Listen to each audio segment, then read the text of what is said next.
Vamos a 2 Corintios capítulo 13. 2 Corintios capítulo 13.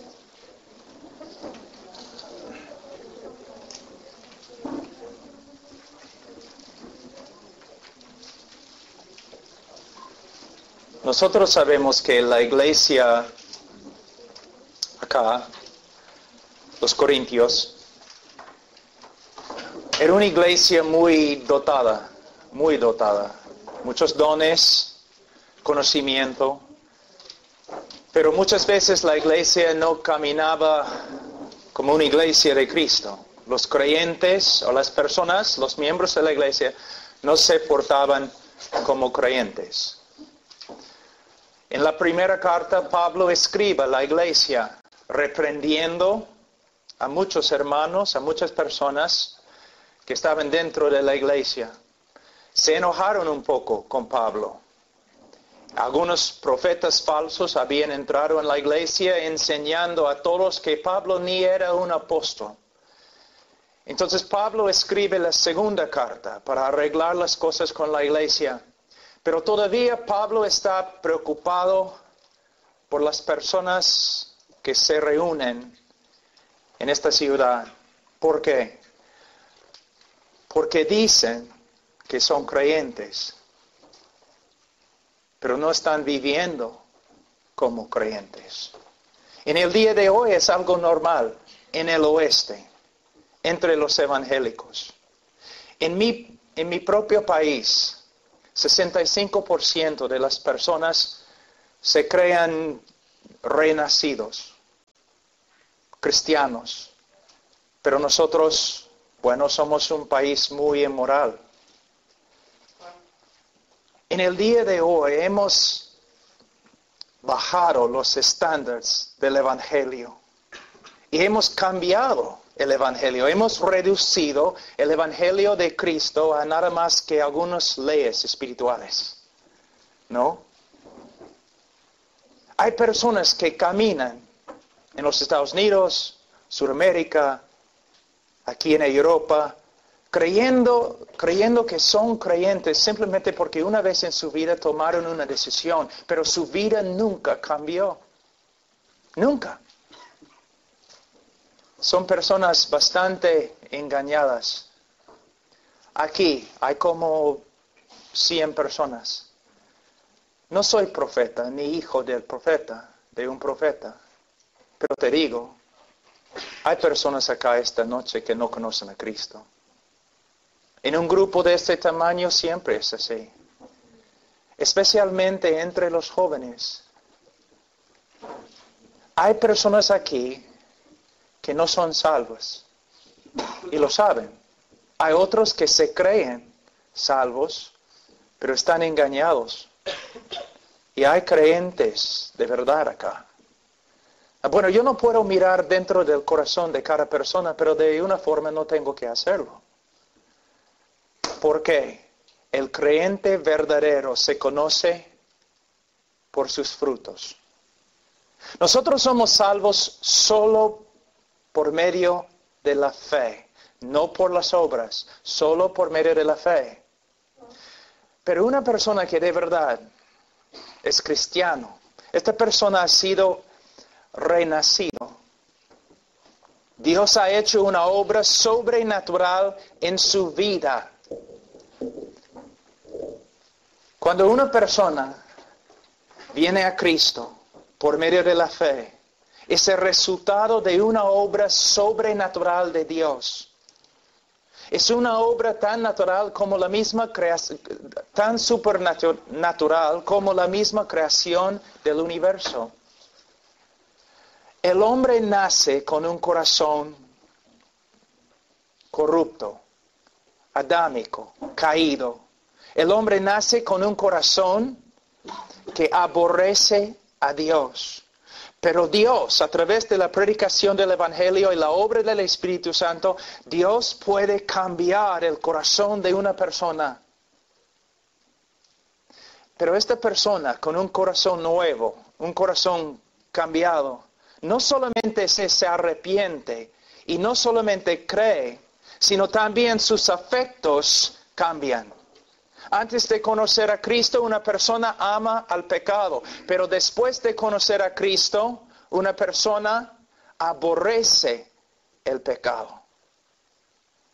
Antes de conocer a Cristo, una persona aborrece la justicia, pero después de conocer a Cristo, una persona ama la justicia. Tiene un cambio en su corazón.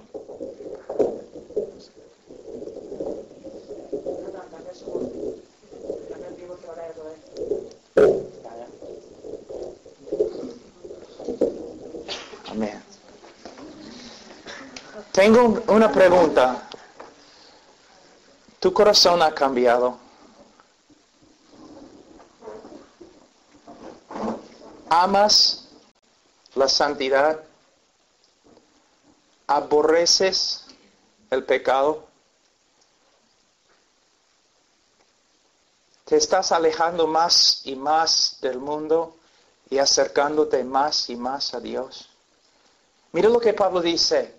Si alguno está en Cristo, nueva criatura es. Si no eres una nueva criatura, no eres creyente. Aquí en capítulo 13 de 2 Corintios, versículo 5, Pablo está hablando a los que se dicen creyentes, pero no están viviendo como creyentes. Mira lo que él dice. Examinaos a vosotros mismos si estáis en la fe. Probaos a vosotros mismos. ¿O no os conocéis a vosotros mismos que Jesucristo está en vosotros a menos que estéis reprobados? ¿Qué está enseñando Pablo? Para tener la certeza de que de verdad somos salvos, debemos examinar nuestra vida. ¿Te das cuenta que en el cristianismo en el día de hoy personas hablan bastante de su decisión, ¿no? Yo tomé mi decisión, yo hice una decisión, yo oré, yo recibí a Cristo, yo levanté mi mano, Cristo me ha salvado. Pero Pablo aquí dice que para tener la certeza de nuestra salvación, la seguridad de nuestra salvación, debemos examinar nuestro estilo de vida. Pero ¿cómo vamos a hacerlo? Por medio de examinar mi vida a la luz de las Escrituras. Vamos ahora a 1 de Juan.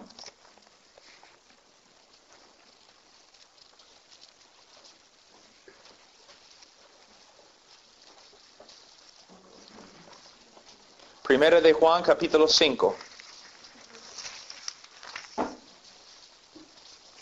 Versículo 13.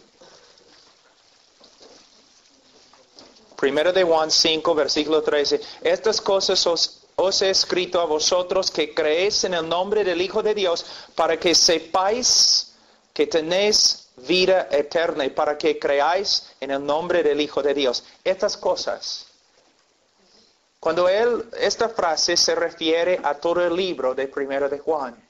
Y si estudiamos cuidadosamente el libro, esta carta, encontramos que esta carta consiste de varias pruebas. Y que cada creyente debe examinarse a la luz de lo que Juan ha dicho acá. Él nos da algunas de las características más importantes de una persona que de verdad es cristiana. Y debemos comparar nuestro estilo, nuestra manera de vivir con lo que Pablo ha escrito acá. Y si vemos contradicciones, debemos tener miedo. De nuevo, yo no conozco a ustedes, pero en un grupo de ese tamaño, yo sé. Algunos de ustedes van a la iglesia. Aún saben cómo hablar como creyente. Pero cuando no estás en la iglesia, cuando estás con tus amigos, cuando estás a solas, tú no vives como creyente. Y no hay ningún deseo en tu corazón para seguir a Cristo de verdad. Tú estudias no las Escrituras, sino el mundo. Tú no quieres ser como Cristo, quieres ser como los demás en el mundo.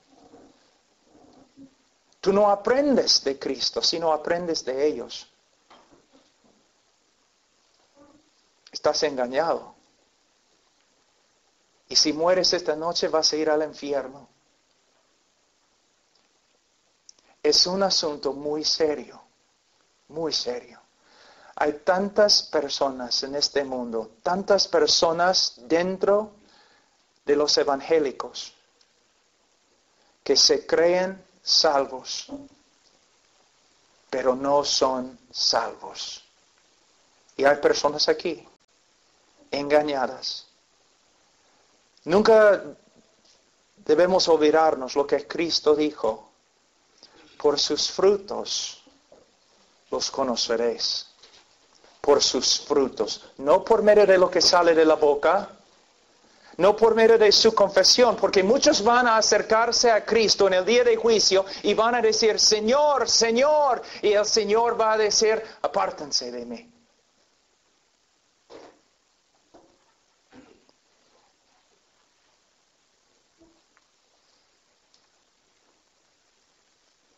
Nunca los conocí. Nunca. Mira, antes de examinarnos a la luz de 1 de Juan, vamos un ratito a Mateo. Capítulo 7.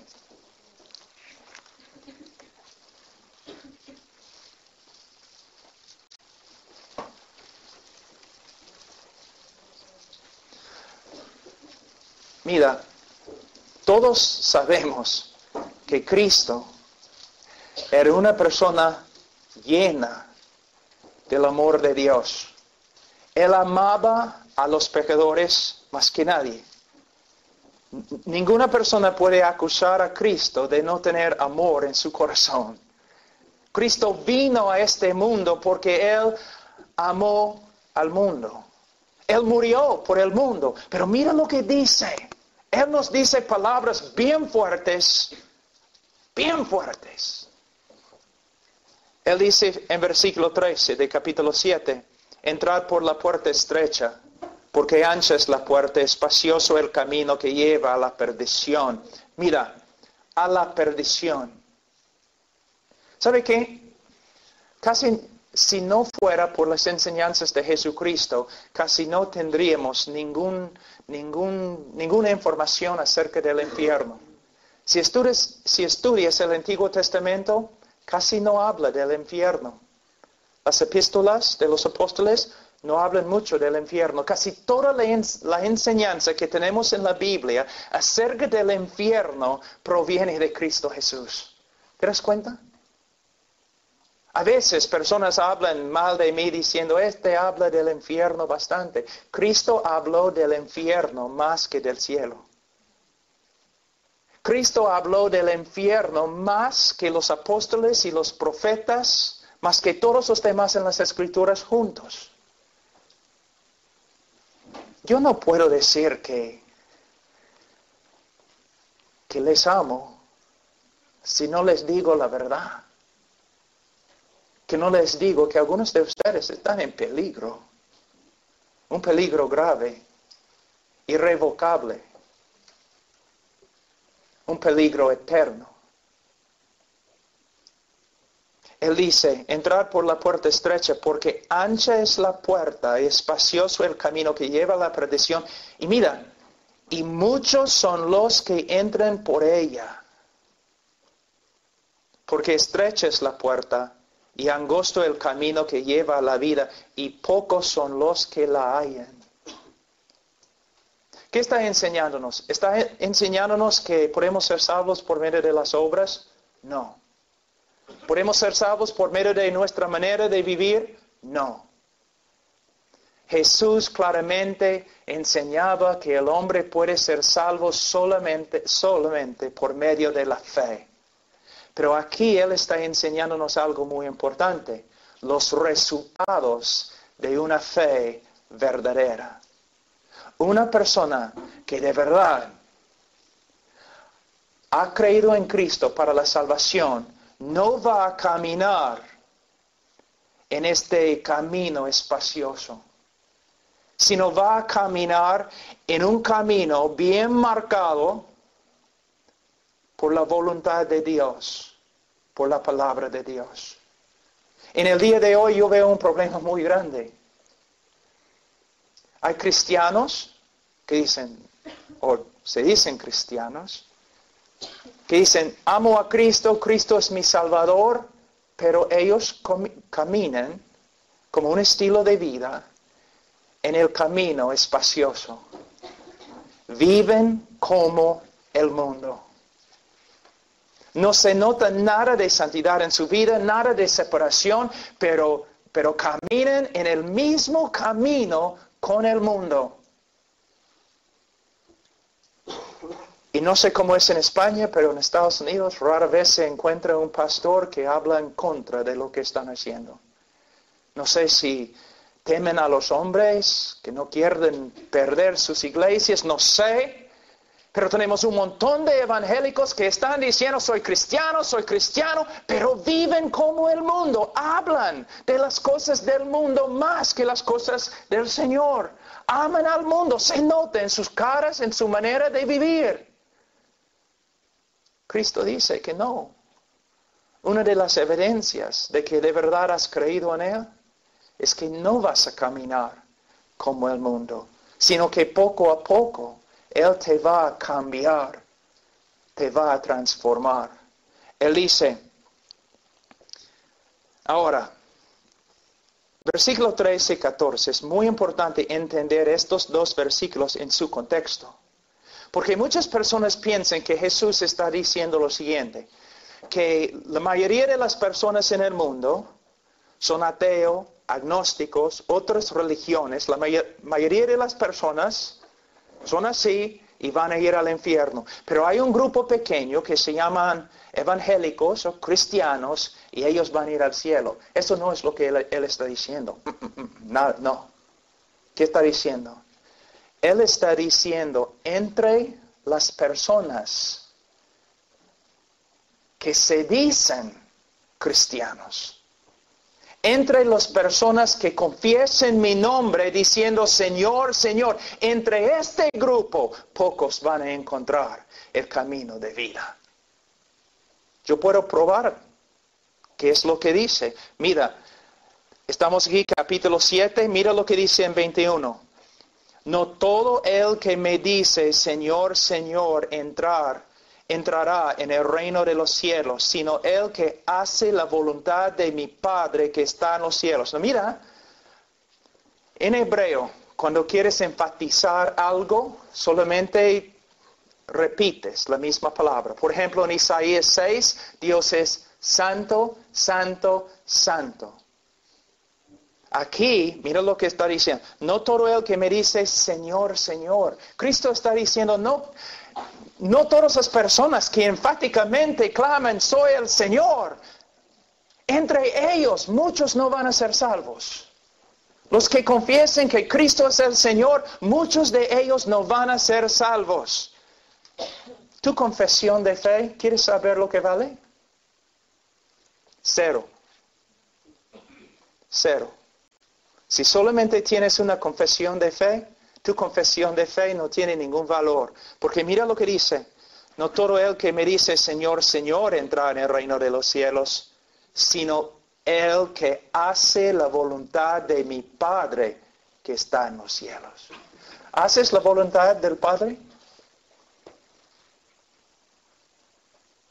De nuevo, tenemos que preguntarnos algo. ¿Él está hablando de salvación por medio de las obras? No. Él está diciendo lo mismo como Santiago, en el libro de Santiago.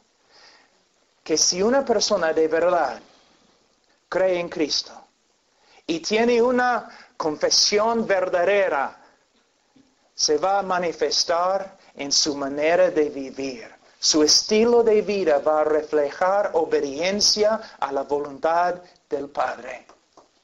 Mira lo que dice En 22, muchos me dirán en aquel día, Señor, Señor, ¿no profetizamos en tu nombre echamos fuera demonios, en tu nombre hicimos muchos milagros?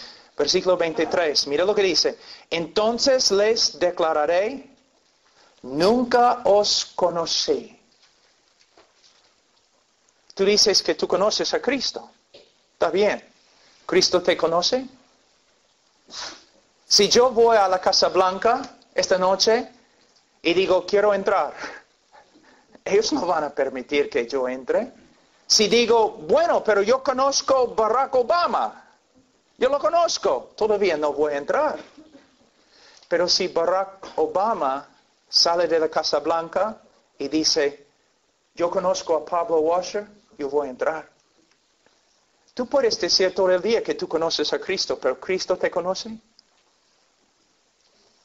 Y mira lo que dice. Entonces les declararé, nunca os conocí. Escucha, apartaos de mí, hacedores de maldad.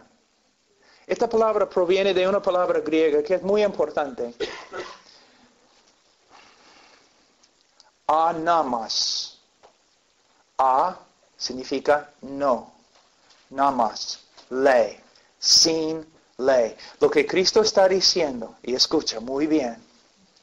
Él está diciendo, apártense de mí, los de ustedes, que confesaban mi nombre como Señor, pero vivieron en la tierra como si yo nunca les hubiera dado una ley para obedecer.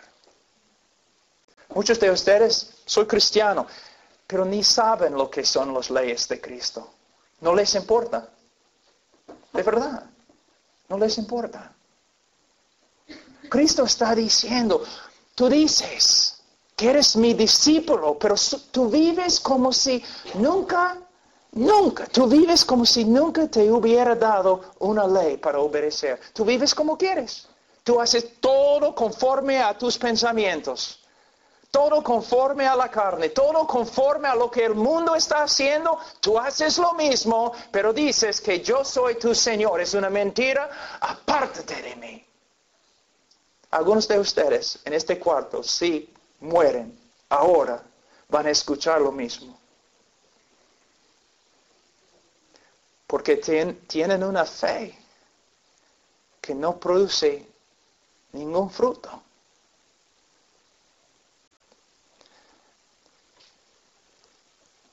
Versículo 16. Por sus frutos los conoceréis. ¿Acaso se recogen uvas de los espinos o higos de los abrojos? Así todo buen árbol da buenos frutos, pero el árbol malo da malos frutos. No puede el buen árbol dar malos frutos, ni el árbol malo dar frutos buenos. Todo árbol que no da buen fruto es cortado y echado en el fuego, así que por sus frutos los conoceréis. ¿Está diciendo que tenemos que tener obras para ser salvos? No. ¿Que tenemos que tener fruto para ser salvos? No. Él está enseñando que si somos salvos por medio de la fe, la evidencia de nuestra salvación va a ser los frutos. Entonces, ¿cómo podemos discernir si de verdad tenemos los frutos de un cristiano? Las características de un cristiano verdadero. Bueno, ahora, esta noche vamos a comparar nuestra vida a lo que dice la palabra de Dios para que tú mismo puedas juzgar. Les voy a enseñar las marcas, las características de un creyente verdadero. Y tú debes comparar tu vida a lo que dice la palabra. Y si estas características no se encuentran en tu vida, debes tener bastante miedo. Debes pensar, debes orar, debes arrepentirte, debes venir a Cristo. Ahora, primera de Juan, capítulo 5 de nuevo. Mira, el propósito de esta carta. Cuando Juan escribió el Evangelio de Juan, en la parte final, él nos escribe el propósito de su Evangelio, para que todos crean que Jesús es el Cristo. Ahora en esta carta, él también nos enseña cuál fue su propósito en escribir la carta. Y él dice, estas cosas, el libro de Juan, primero de Juan, estas cosas os he escrito a vosotros que creéis en el nombre del Hijo de Dios, para que sepáis que tenéis vida eterna. Entonces vamos a empezar la examinación. Primero de Juan, capítulo 1. Él dice en versículo 5, este es el mensaje que hemos oído de Él y os anunciamos. Dios es luz y no hay ningunas tinieblas en Él. ¿Qué significa? Cuando la Biblia dice aquí, en 1 de Juan, que Dios es luz, bueno, sí significa que no tiene pecado, que es santo, pero más Juan está hablando de la revelación de Dios. Lo que él está enseñando es lo siguiente. Dios no es un Dios esotérico, oscuro, escondido. Dios nos ha revelado quién es y lo que Él espera de nosotros. Dios nos ha revelado su voluntad. ¿Ok? Vamos a seguir. Si decimos, versículo 6, que tenemos comunión con Él, si decimos que somos creyentes, si decimos que somos hijos de Dios, si decimos que somos cristianos y andamos en tinieblas, mentimos y no practicamos la verdad. Ahora, ¿qué está diciendo? Primeramente, la palabra andar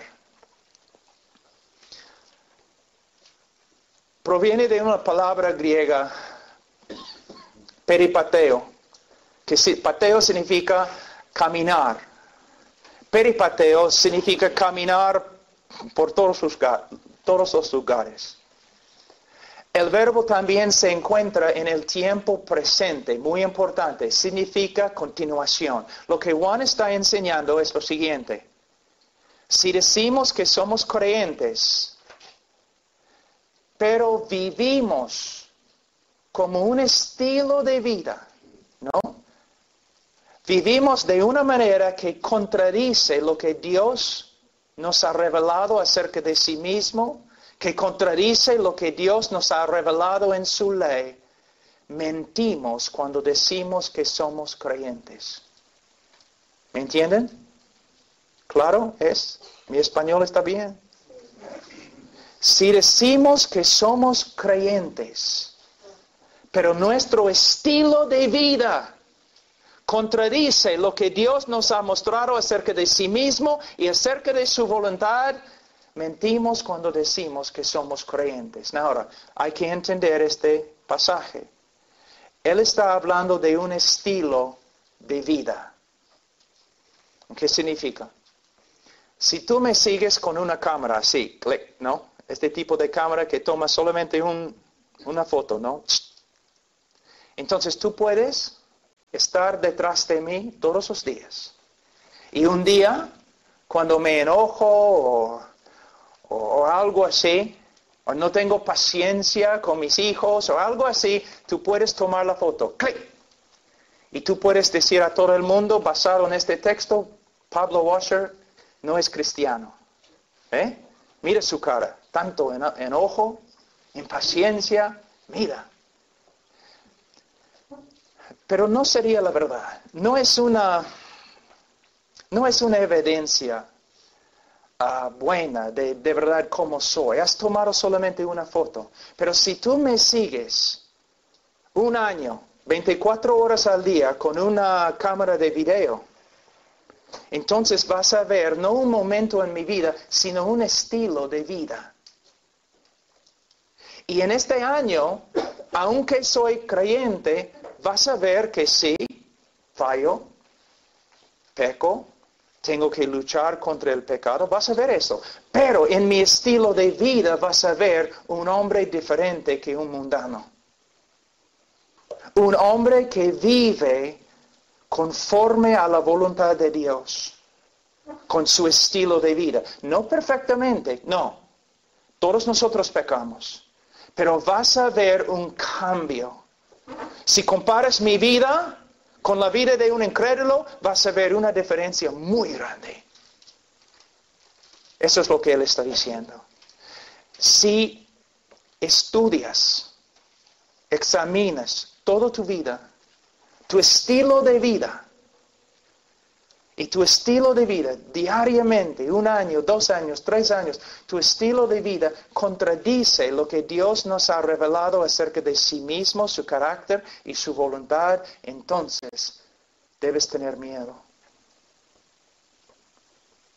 Ahora, si alguien examina tu vida 1 año, simplemente observándote, va a haber una persona que se nota, desea vivir conforme a la voluntad de Dios, o va a haber una persona cuya vida contradice todo lo que Dios nos ha revelado acerca de sí mismo y su voluntad. ¿Tu estilo de vida ha cambiado? Es una buena pregunta. Una buena pregunta. ¿Tu estilo de vida ha cambiado? ¿Tu estilo de vida está cambiando todavía? ¿El Señor está obrando en tu vida, cambiándote más y más cada año, transformándote? Si no, debes tener miedo. La segunda prueba. Capítulo 1, versículo 8. Si decimos que no tenemos pecado, nos engañamos a nosotros mismos y la verdad no está en nosotros. Si no reconocemos que tenemos pecado, no somos creyentes. Y él dice en 9, si confesamos nuestros pecados, Él es fiel y justo para perdonarnos nuestros pecados y limpiarnos de toda maldad. Si decimos que no hemos pecado, le hacemos a Él mentiroso y su palabra no está en nosotros. ¿Qué está enseñándonos el apóstol? Bueno, lo siguiente. La primera característica en versículos 5 a 7. El creyente verdadero va a vivir un estilo de vida que poco a poco se conforma más y más a lo que Dios nos ha revelado acerca de sí mismo y acerca de su voluntad. La segunda característica de un creyente verdadero es, él va a reconocer el pecado en su vida. Él va a vivir una vida de arrepentimiento y él va a practicar la confesión. Un creyente es una persona de una forma quebrantada, que siempre está reconociendo sus fallas, arrepintiéndose de sus fallas y confesando sus fallas a Dios y aún a los hermanos. Es una persona que puede discernir cuando peca. Ahora, es interesante. No sé cómo ustedes hacen aquí en España, pero en los Estados Unidos cuando estoy predicando, de vez en cuando el Espíritu Santo comienza a obrar. Y muchas veces cuando estoy predicando, personas empiezan a llorar, quebrantarse. Algo interesante, cuando el Espíritu se mueve así entre los que se dicen cristianos, es interesante que las personas más santas, más dedicadas en la iglesia, son las personas que se quebrantan llorando con respecto a su pecado. Y los cristianos más carnales y mundanos no lloren, no se quebranten, están allí sentados felices. Lo que estamos viendo es la diferencia entre un cristiano verdadero y un cristiano falso. Un cristiano no es perfecto. Un cristiano va a luchar con el pecado toda su vida. Un cristiano puede caer en el pecado, pero un cristiano no puede vivir constantemente, año tras año, practicando el pecado como un mundano, sin disciplina o sin quebrantamiento. El cristiano verdadero, cuando peca, Dios, su Padre, le va a hablar. La palabra confesión, ¿sabe lo que significa? Muchas personas piensan que la confesión es simplemente Dios, perdóname, he pecado. Eso no es confesión. Confesión proviene de la palabra griega homologeo. Homologeo. Logeo significa hablar. Homo, lo mismo. Confesión es hablar lo mismo. Tú estás caminando y vamos a decir, estás enojado, impaciente, algo así, y el Espíritu Santo te habla. Estás en pecado. Estás enojado. Confesión es cuando tú dices lo mismo.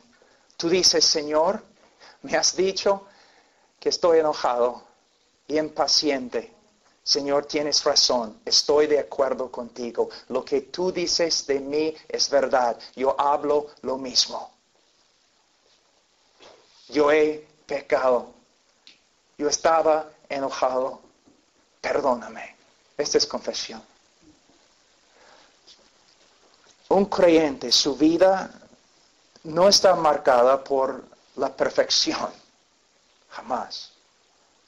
Pero sí está marcada su vida por una manera de vivir que es diferente que el mundo y tiene una relación diferente con el pecado. Cuando una persona viene a mí diciendo, Pablo, tengo una nueva relación con el Señor, yo siempre digo, ¿y tienes una nueva relación con el pecado? Porque si no tienes una nueva relación con el pecado, no tienes una nueva relación con el Señor. Bienaventurados los que lloran, que pueden ver su necesidad. Yo tengo 27 años en el Señor y puedo testificar que el Señor me ha cambiado de muchas formas. Pero ahora tengo más años en la fe, más conocimiento de la palabra. Yo veo más fallas ahora que cuando empecé. El Señor constantemente trabajando. Yo les voy a dar un ejemplo que enseñé esta mañana a un grupito ahí en la cafetería. Un hombre inconverso. Esta tarde tiene que llegar a su trabajo, está saliendo de la casa tarde, hay lluvia afuera, es horrible. Y él está saliendo de la puerta con todas sus cosas y su esposa baja de la escalera y dice, oye, lleva la basura afuera también cuando sales. Y él comienza a gritar, oye mujer, tú puedes llevar la basura, yo tengo que ir a mi trabajo. Se enoja, habla mal a ella, todo lo demás, y sale a su carro totalmente justificado. Ella lo merecía. Él no puede ver su pecado, nada. Él va a su trabajo, tranquilo, está bien. Pero vamos a decir 6 meses después se convierte. Entonces, mismo escenario. Él va a llegar tarde para su trabajo, está saliendo de la casa tarde. Está lloviendo afuera, su esposa, ¿no? Con pelo como medusa, saliendo de su cama. Dice, oye, lleva la basura contigo, tienes que llevar la basura. Y él, antes de pensar, comienza a gritar, oye mujer, no puedes ver que está lloviendo, voy a llegar a mi trabajo tarde, tú debes llevar la basura. Tú dices, ¿cuál es la diferencia? El momento que él habla así, es como un cuchillo ha traspasado su corazón. Una náusea. Él sabe que ha hecho mal. Casi no puede respirar. pero quizás se endurece, ¿no? No quiere pedir disculpas, no quiere pedir perdón. Entonces sale al carro, pero sufriendo, bajo la convicción del Espíritu Santo. Sube al carro, está peleando, ¿no? No voy a pedir perdón. Llega a su trabajo, empieza a trabajar, no puede trabajar, ni puede pensar. Solamente él sabe que ha pecado contra Dios y ha pecado contra su esposa y no encuentra descanso o paz hasta que llame a su esposa y dice, mi amor, perdóname, he pecado. Y ella dice, no está bien, no está bien. Perdóname, necesito escuchar las palabras, perdóname. Sí, esposo, te perdono.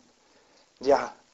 Y de ahí se pone de rodillas al lado de su escritorio, Señor, perdóname, he pecado. Es la diferencia entre un creyente y un incrédulo. Su vida está marcada por confesión, quebrantamiento. Pero hay una cosa muy importante. Como hablamos hoy día, si una persona no renueve su mente con la palabra de Dios, si no está estudiando la palabra, si está llenando su vida del mundo, a veces ni puede ver su pecado.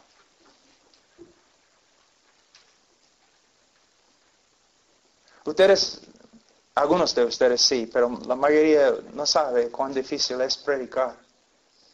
Aún predicando, a veces digo algo y el momento que lo digo, yo sé que estaba mal. Y mientras estoy predicando tengo que pedir perdón. Y a veces tengo que dejar de predicar un ratito y pedir perdón de la congregación. A veces mis hijos, nosotros homeschool, estoy enseñando a mis hijos la matemática y después de 15 minutos mi hijo todavía no puede resolver el problema y estoy ahí impaciente. Y tengo que decir, oye hijo, he pecado contra ti, perdóname. Te perdono, papá. Ya, entonces voy a ponerme de rodillas acá. Señor, perdóname por mi impaciencia. El creyente peca, el creyente no puede vivir con su pecado. Porque el Espíritu Santo es fiel. Y Dios es un Padre muy, muy bueno que disciplina a sus hijos. Y la Biblia dice, si tú te dices cristiano, pero Dios no te disciplina, no eres cristiano. Una de las marcas más grandes del amor de Dios es que nos disciplina y no permite que nosotros, sus hijos, andemos en pecado. Ahora, otra prueba.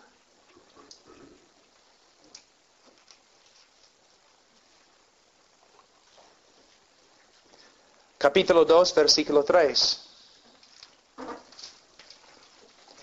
Y en esto sabemos que nosotros le conocemos. Mira, en esto sabemos que somos cristianos, si guardamos sus mandamientos. Es lo que dice. El que dice, yo le conozco, y no guarda sus mandamientos, el tal es mentiroso, y la verdad no está en él. Pero el que guarda su palabra, en este verdaderamente el amor de Dios sea perfeccionado. Por esto sabemos que estamos en Él. ¿Qué significa?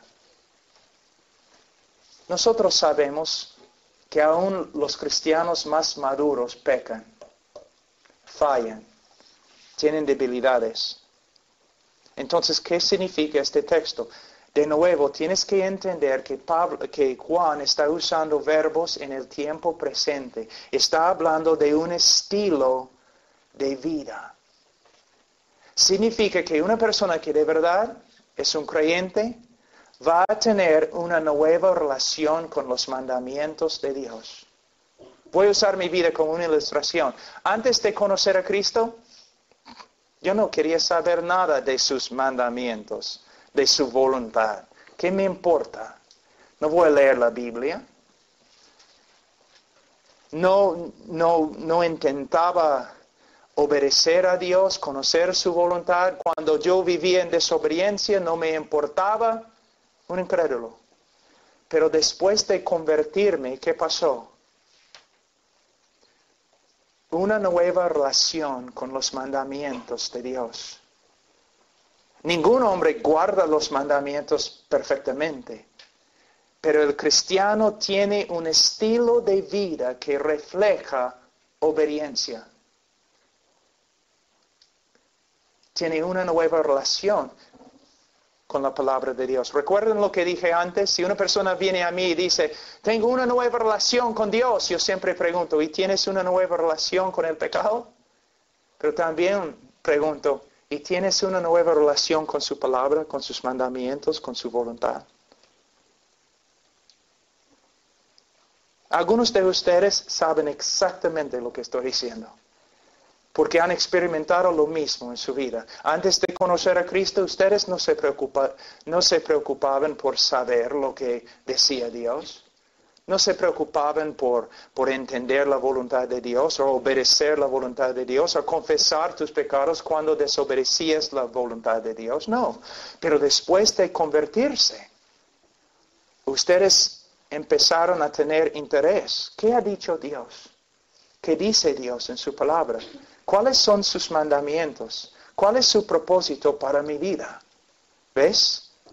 Una nueva relación con la palabra de Dios. ¿Tienes una nueva relación con los mandamientos de Dios? La Biblia dice, para el creyente los mandamientos de Dios no son gravosos, son su deleite. ¿Los mandamientos de Dios son tu deleite? ¿Te esfuerzas para saber lo que ha dicho Dios? ¿O simplemente te crees cristiano porque vas al grupo de jóvenes? Y no eres tan malo como los demás. Otra prueba. Versículo 6. El que dice que permanece en él, debe andar como él anduvo. Tú dices, entonces todos nosotros vamos al infierno. ¿Quién anda como él anduvo? Tú debes sentarte un día con los pastores, ¿no? Cuando están hablando entre sí. Sí, pueden contar los pastores de sus victorias. Nos sentamos ahí como el Señor ha hecho esto, el Señor me ha cambiado. Pero también los pastores dicen, mira hermanos, oren por mí, porque todavía, caramba, no soy como debo ser. Entonces, ¿qué significa este texto? Si ni aun los pastores andan como Cristo siempre, entonces, ¿qué significa este texto? Yo les voy a dar otra ilustración. Cuando yo era un niño, así de más o menos ese tamaño, mi papá era un hombre muy duro. Y él, cada mañana, como las 5:30 en la mañana, él entraba a mi cuarto y me decía, Pablo, levántate, no hay descanso para los malos. Y mi papá era muy duro. Si él dice, levántate, tú debes levantarte. Entonces yo me levantaba y nosotros salíamos a dar alimentos a los caballos, a las vacas, especialmente en el invierno con la nieve. Y mi papá era un hombre grande y caminaba no así. Y yo como un niño, yo quería ser igual, como mi papá, ¿no? Entonces yo tenía un balde así con agua, llevando agua a los caballos, y mi papá, yo estaba tratando de caminar como él. Como una araña borracha o algo. No, cayéndome y todo lo demás. Pero mira, una persona viendo eso podría haberse burlado. Pero no había duda que había un niño que quería caminar como su papá. Se notaba. A pesar de su debilidad, a pesar de sus fallas, viendo la vida de este niño, no había ninguna duda. El niño quería ser como su papá. Es lo que significa este texto. Cuando una persona ve el estilo de tu vida. Esta persona va a decir, mira, esta persona, a pesar de sus fallas y todo lo demás, esta persona se nota. Él quiere ser como Cristo. Él quiere andar como Cristo. Él quiere reflejar la misma vida de Cristo. ¿Pueden ver esto en ti? Una pasión, un deseo de vivir, de caminar como Cristo. O simplemente van a ver una persona como cualquier otra persona mundana, incrédula.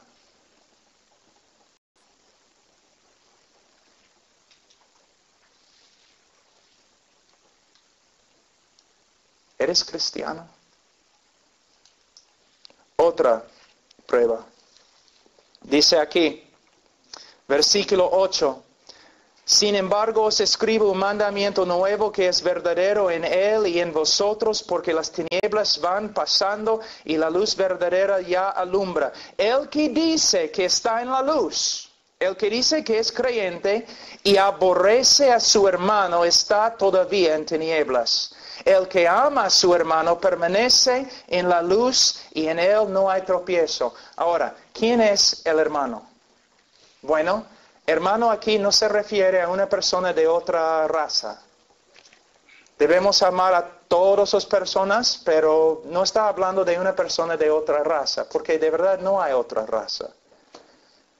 Si eres un ser humano, es la raza. No hay diferencias. No está hablando de la necesidad de amar a los pobres. El hermano aquí no se refiere a una persona pobre, aunque debemos amar a los pobres. Aquí, la palabra hermano en el contexto se refiere a otros cristianos. Ahora, es muy importante.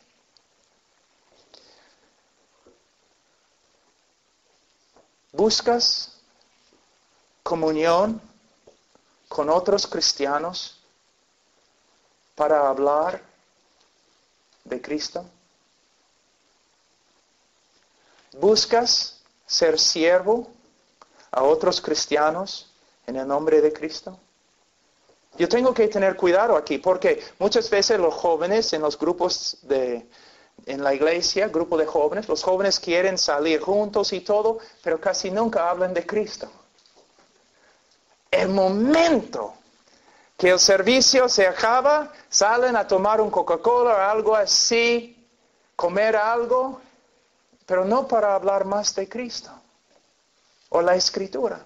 ¿Tú hablas de Cristo solamente cuando estás en un grupo de jóvenes y tienes que hablar de Cristo? ¿Sales con tus amigos simplemente para conversar acerca de Cristo o la Biblia? ¿Quieres estar con otros cristianos muy dedicados para aprender de ellos? Yo recuerdo antes de convertirme, yo en un gimnasio de bastantes hombres pesistas, hombres bestias, ¿no? Y otro lado de la calle, una calle pequeña. Otro lado de la calle había una iglesia, la primera bautista de Brookport, recuerdo. Y cada miércoles en la noche, como a las 6:30, los hermanitos comenzaron a llegar a la iglesia. Yo siempre bajaba todas las ventanas y subía el volumen de la música en el gimnasio con mi canción favorito, Highway to Hell, AC/DC. Solamente para fastidiar a los hermanitos. Sí. Yo no amaba a los creyentes. Yo me burlaba de los creyentes. Yo fastidiaba a los creyentes. Pero el día que el Señor me salvó, mis afectos cambiaron. Yo quería estar con creyentes, hablando de Cristo, comunión, compañerismo, ir a la iglesia, escuchar los sermones del pastor. una persona diferente. Yo voy a verles algo muy importante, que no solamente vas a aprender algo acerca de lo que significa amar a un hermano, también vas a aprender algo acerca de cuán peligroso es interpretar las Escrituras a la ligera. Vamos a Mateo.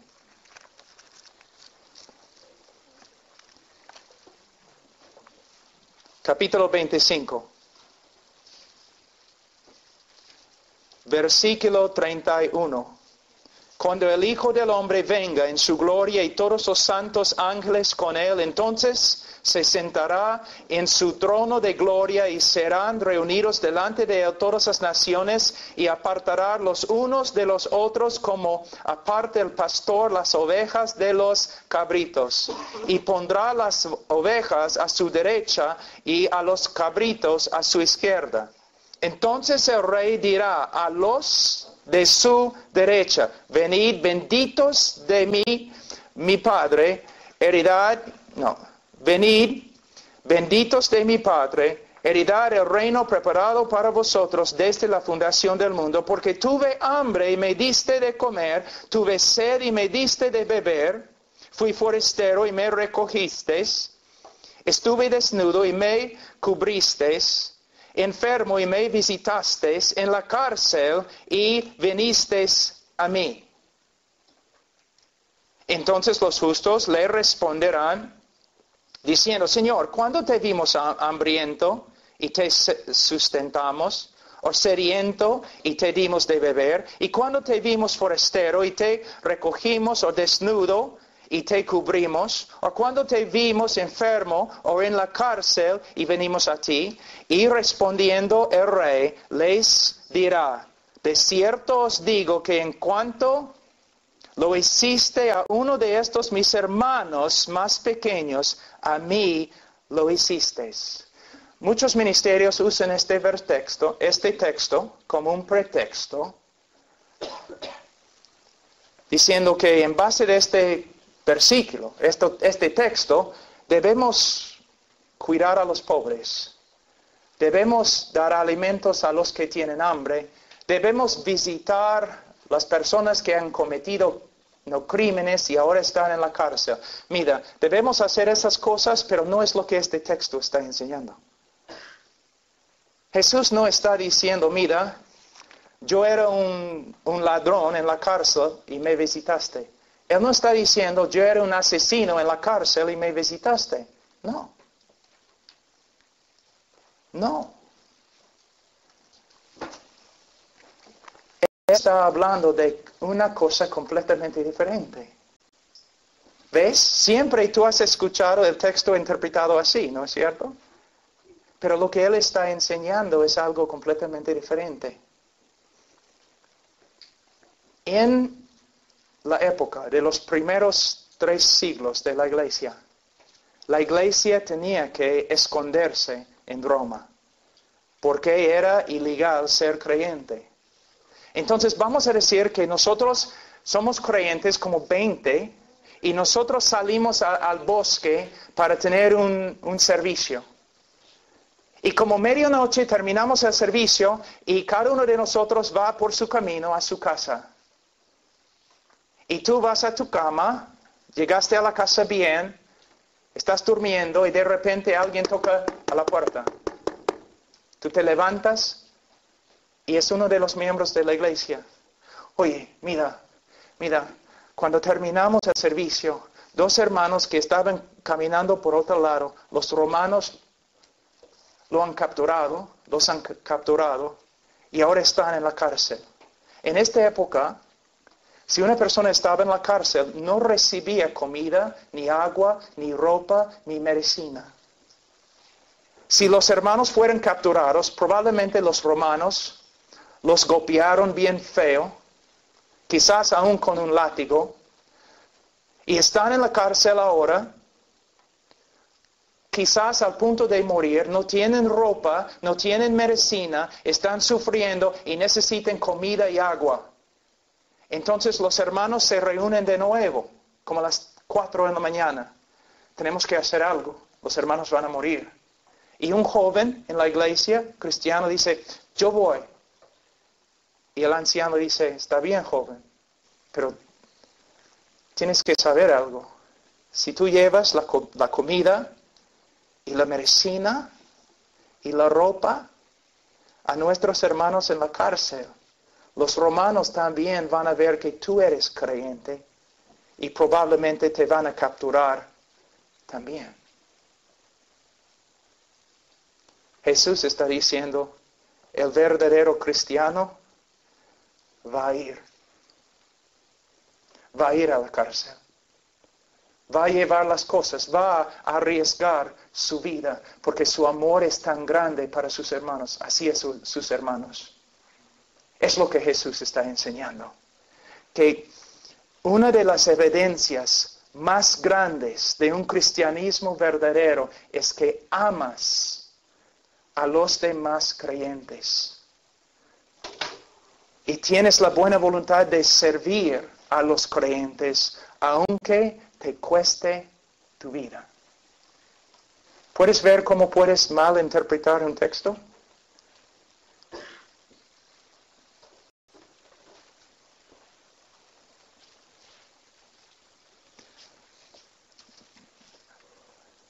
Chicos, chicas, cuando ustedes salen para divertirse, ¿se juntan con otros cristianos para servir a Cristo?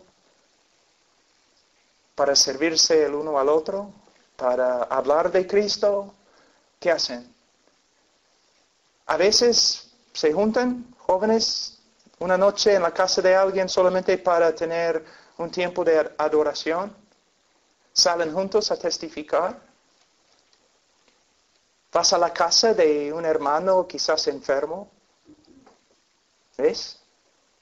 Una de las evidencias más grandes del cristianismo verdadero es que amas y sirves a los hermanos. Vamos, tenemos tiempo para una prueba más, creo. Vamos a...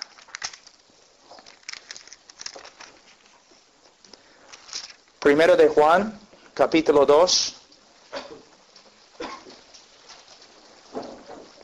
Versículo 15.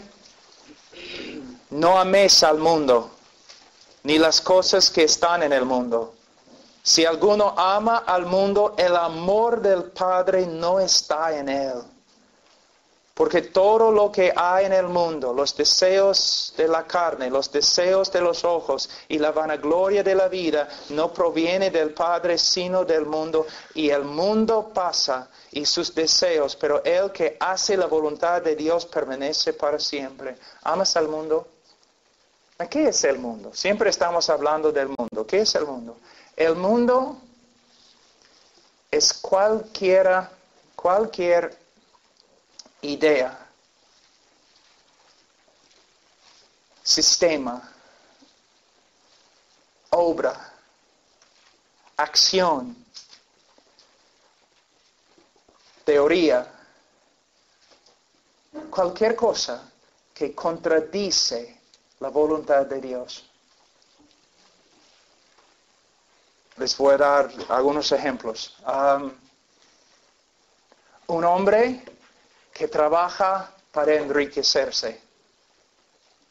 No para la gloria de Dios, no para servir a otros, solamente para enriquecerse. Está viviendo, está amando al mundo. Un chico, una chica sensual, que se viste para atraer a los demás. Mírame como soy. Es una cosa mundana. Orgullo, independencia, buscando fama. Es el mundo. Casi todo, miren solamente las personas fuera de la iglesia y algunos dentro de la iglesia. ¿Están buscando a Cristo? ¿Están buscando las cosas eternas? No, están buscando las cosas del mundo, el materialismo. Jóvenes, la generación, creo que venía antes de ustedes, sufría, ¿no? Pero la generación de ustedes es una generación materialista. Quiere cosas, una vida fácil. El mundo. Amas al mundo. Algo muy importante en versículo 17. El mundo pasa. Esta palabra, en griego, su voz es, ¿cómo se dice en castellano? Middle voice. Voz media. O es un verbo con voz pasiva. Que el mundo pasa puede significar que simplemente el mundo está pasando. Pero podemos traducir este texto que el mundo, que alguien está detrás del mundo, empujando al mundo para que se pase. Y esta persona es Dios. Dios está detrás, moviendo el mundo a su destino final, la destrucción. Él está empujando con su soberanía al mundo. Y si estás viviendo para las cosas de este mundo, estás viviendo para cosas que no van a permanecer. Como dije ayer, tu juventud, ya, 5 o 6 años más, chao. Tu fuerza, tu belleza, chao. Bienvenido al club de los ancianos. Así.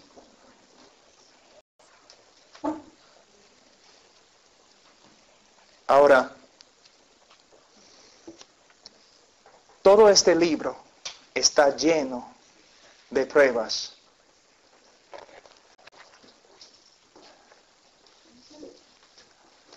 Algunos de ustedes tienen que despertarse. Están jugando con el cristianismo. Se dicen creyentes, viven como mundanos, con deseos de un mundano. Estoy hablando de ti, arrepiéntate y cree en el Señor Jesucristo y serás salvo. O quizás hay algunos cristianos, pero de verdad son cristianos, se nota por su fruto, pero están comenzando a extraviarse un poco. Tiene más años ahora, está viendo el mundo está llamando. Cristiano, ten cuidado. Debes dejar al mundo a un lado y volver a tu Padre y caminar a su lado. ¿Dónde estás esta noche? ¿Creyente? Incrédulo. Tú dices, bueno, pero tú no puedes juzgar mi corazón. He demostrado que no tengo que juzgar tu corazón. Solamente tengo que observar tu vida. ¿Cómo vives? ¿Hay fruto? ¿Hay fruto? La salvación es solo por medio de fe. Pero como Santiago dice, aún los demonios creen. Y son más piadosos que la mayoría de las personas en una iglesia evangélica porque creen y tiemblan. Muchos de los evangélicos solamente dicen que creen y no tiemblan.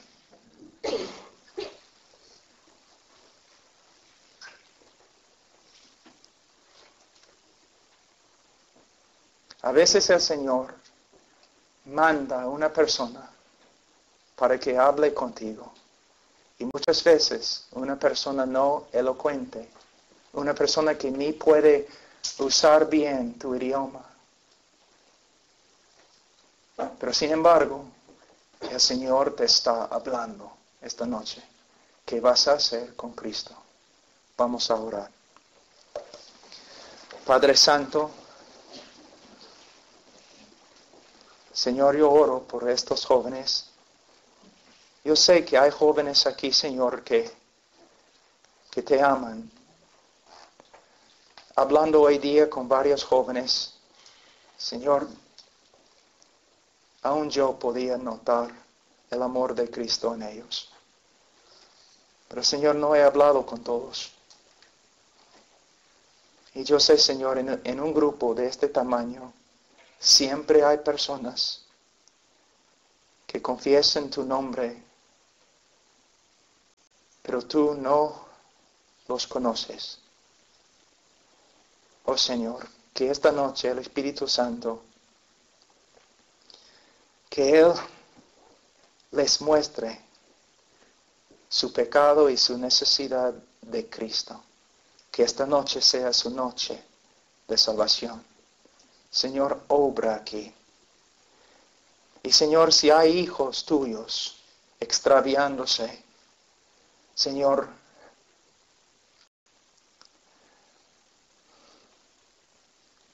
dales el temor de Jehová. Hasta que tengan, Señor, miedo y que vuelvan a ti, a su Padre. Señor, ayúdanos esta noche y mañana y todos los días que vamos a estar aquí en España. Ayúdanos.